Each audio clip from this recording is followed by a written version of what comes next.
The next section I want to talk about in the 401 are the mix masters, group masters, and aux masters in this section here. What this section allows you to do is I can look at my mix bus masters on a meter.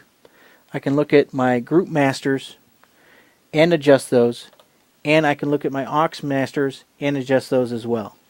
How I do that is by selecting any one of those sections. Let's say, for example, my aux masters. This would be aux master 8. Right now, if I tap on the knob, it's set at 0. That means it's a unity gain. If I wanted more of that, all I would have to do is turn that knob up, and it would give me more on that aux master. Same thing with group masters. I can do the same thing. I know that it's at 0.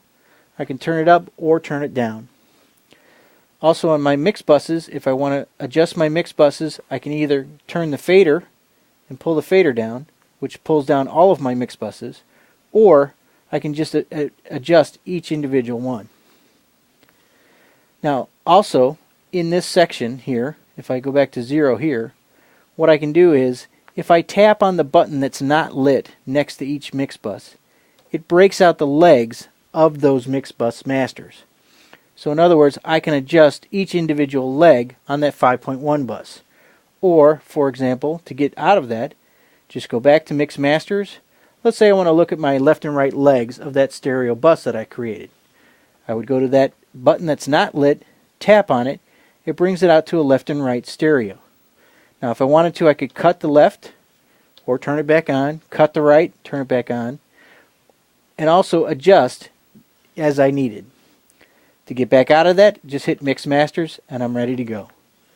Further down this button page here, I have Bus Lock.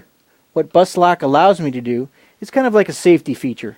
I can't change any of the buses, aux masters, group masters, mix masters. I can't change any of those now because of the bus lock being on. So if I grab my master fader, it's just going to slap back because it's locked up. So if I unlock it, I can then change each one. Also, monitor lock allows me to lock my monitor section here so that if I want to leave it at a specific level and leave the room and come back, no one can adjust my level until I tell them, hey, it's unlocked. That's a really cool feature, and also you can mess with people's heads.